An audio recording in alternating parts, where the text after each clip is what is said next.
ఇటు తెలంగాణ విషయంలో చూసుకున్నా కానీ ఒకవేళ కవితను విచారణకు పిలిచి అరెస్ట్ చేసినా కానీ బీజేపీకి బీఆర్ఎస్కు సంబంధం లేదనేటువంటి ఒక హింట్ కూడా వెళ్తుందేమో. అంటే ప్రత్యక్షంగా బీజేపీకి కేసుకు సంబంధం లేకపోయినప్పటికీ మాత్రం క్లియర్, మన రెగ్యులర్ షోస్లో పార్టిసిపేట్ చేస్తున్నటువంటి బీజేపీ నాయకులు కానీ బీజేపీ నాయకులు అంతర్గతంగా వాళ్ళ మనసులో ఉన్న మాట కానీ కవిత లిక్కర్ కేసులో మేము బీఆర్ఎస్కి సహకరించామనే మాట మాకు ఎన్నికల్లో కొంత ప్రతికూల ప్రభావం చూపించింది అనేటటువంటి కంక్లూజన్లో అయితే వాళ్ళందరూ ఉన్నటువంటి పరిస్థితి.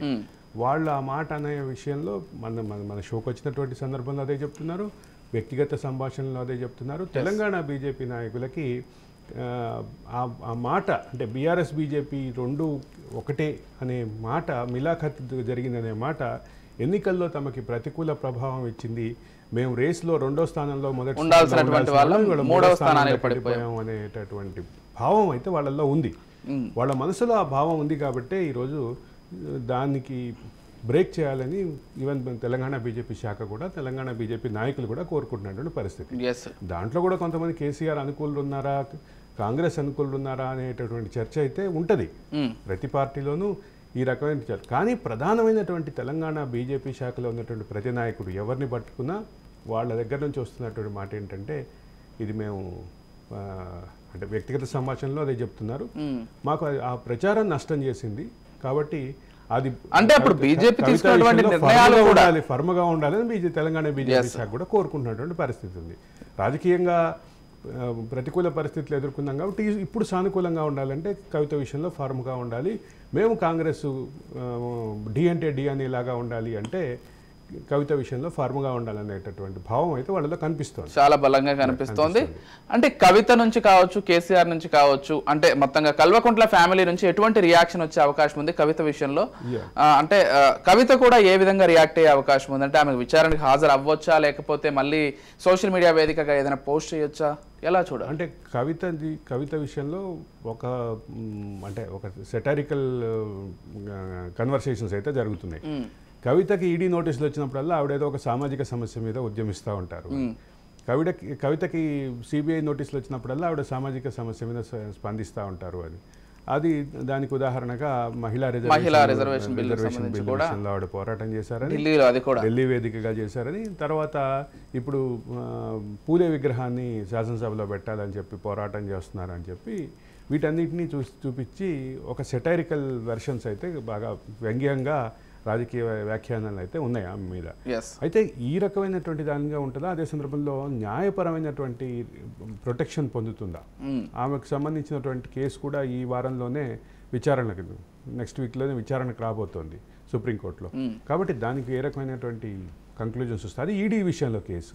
ఇప్పుడు ఇది సిబిఐ డైరెక్ట్గా ఛార్జ్షీట్లో ఆవిడ పేరు పెట్టి ఆవిడని బాధ్యురాలుగా చేసినటువంటి పరిస్థితి. కాబట్టి ఏ రకమైనటువంటి కంక్లూజన్స్ వస్తాయి, ఏ రకమైనటువంటి పరిస్థితి? అంటే విచారణకు పిలవడం ఒక ఎత్తు అయితే, ఇప్పుడు ఏకంగా నిందితురాలిగా ఛార్జ్షీట్ లో పేర్కొంటూ మళ్ళీ నోటీసులు పంపించడం అయితే మరింత హైలైట్ అయింది కేసు అనే చెప్పుకోవాలి.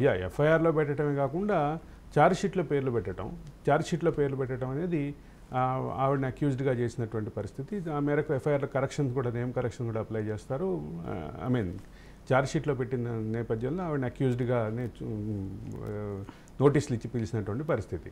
కాబట్టి ఏ రకమైనటువంటి కంక్లూజన్స్ వస్తాయి అనేది, అరెస్ట్ అయితే మాత్రం అది తెలంగాణ రాజకీయాల్లో ఏ రకమైనటువంటి ఫలితాలు ఇస్తుంది? తెలంగాణ రాజకీయాల్లో ఇప్పటికే కాంగ్రెస్ బీజేపీకి పోటీగా మారింది, బీఆర్ఎస్ ఆ రేస్లో లేదు అనే చర్చ అయితే ఉధృతంగా ఉన్న పరిస్థితుల్లో, రెండోది బీఆర్ఎస్ తమ వేగాన్ని అందుకోవడానికి అంటే రకరకాల శక్తుల్ని మొత్తం మళ్ళీ కూడగట్టుకునేటటువంటి పరిస్థితి జరుగుతుంటే ఈ రాజకీయపరమైనటువంటి దీన్ని ఏ రకంగా ఉంటే ఈ చర్యని రాజకీయపరంగా ఎట్లా వాడుకుంటారు?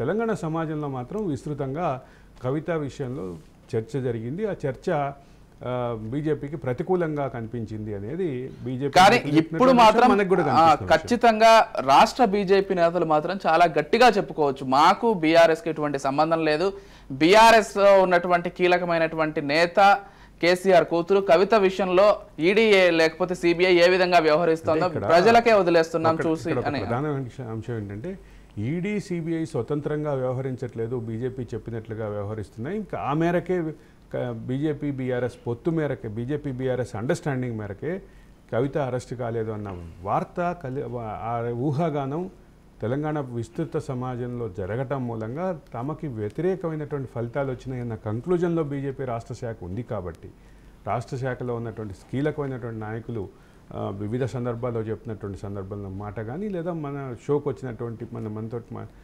మాట్లాడుతున్నటువంటి సందర్భంలో చెప్పినటువంటి మాట కానీ ఎక్కడ ఇదే భావం వాళ్ళలో కూడా ఇంజెక్ట్ అయి ఉంది కాబట్టి వాళ్ళలో కూడా ఈ కంక్లూజన్స్ వచ్చినాయి కాబట్టి ఇప్పుడు వాళ్ళు బలంగా కోరుకుంటున్నారు కవిత అరెస్ట్ జరగాలని.